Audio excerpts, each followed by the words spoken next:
Team India test format captain Shubman Gill Asia cup లో ఆడేందుకు సిద్ధమవుతున్నట్లు తెలుస్తోంది.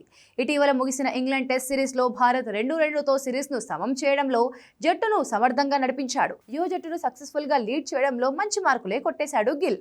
పైగా వ్యక్తిగతంగానూ అదరగొట్టాడు. సిరీస్ ఆద్యంతం పరుగుల వరద పారించిన గిల్ లీడింగ్ రన్ స్కోరర్ గా నిలిచాడు. ఈ పర్యటన తర్వాత గిల్ టీ20 జట్టులోకి తిరిగి రావడం ఖాయమైంది. ఈ క్రమంలోనే ఆసియా కప్ కు గిల్ వైస్ కెప్టెన్ గా నియమితుడయ్యే ఛాన్స్ ఉంది. ప్రస్తుతం టీ20 ఫార్మాట్ లో సూర్యకుమార్ యాదవ్ భారత జట్టును లీడ్ చేస్తున్నాడు. సర్జరీ నుంచి కోలుకొని ఫిట్నెస్ సాధించుకునేందుకు శ్రమిస్తున్న సూర్యకుమార్ ఆసియా కప్ ఆరంభం నాటికి కోలుకునే ఛాన్స్ ఉంది. ఒకవేళ సూర్యకుమార్ కోలుకోకుంటే హార్దిక్ పాండ్యాకు కెప్టెన్సీ దక్కవచ్చు. గిల్ ప్రస్తుతానికి డిప్యూటీగానే కొనసాగే అవకాశాలున్నాయి.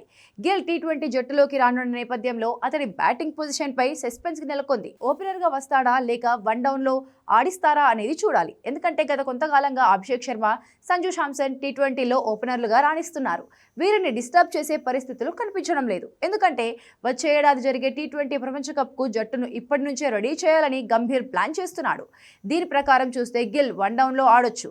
ఓపెనర్ గా మాత్రం గిల్ కు అద్భుతమైన రికార్డు ఉంది. ఐపీఎల్లో గుజరాత్ టైటాన్స్ తరపున గత 3 సీజన్లలోనూ 150కి పైగా స్ట్రైక్ రేట్ తో దుమ్మురేపాడు. ఇదిలా ఉంటే ప్రస్తుతం గిల్ దేశవాళీ క్రికెట్ పై ఫోకస్ పెట్టాడు. ఈ నెల చివరిలో ప్రారంభమయ్యే దులీప్ ట్రోఫీలో ఈ యువ క్రికెటర్ నార్త్ జోన్ కెప్టెన్ గా వ్యవహరిస్తున్నాడు. మరోవైపు సెప్టెంబర్ 9 నుంచి మొదలు కానున్న ఆసియా కప్ కోసం భారత జట్టును సెలెక్టర్లు త్వరలోనే ఎంపిక చేయనున్నారు. ఒకవేళ వెస్టిండీస్ తో వన్డే సిరీస్ కు ముందు రెస్ట్ కావాలనుకుంటే మాత్రం గిల్ ను ఆసియా కప్ కు ఎంపిక చేయకపోవచ్చన్న ప్రచారం కూడా ఉంది.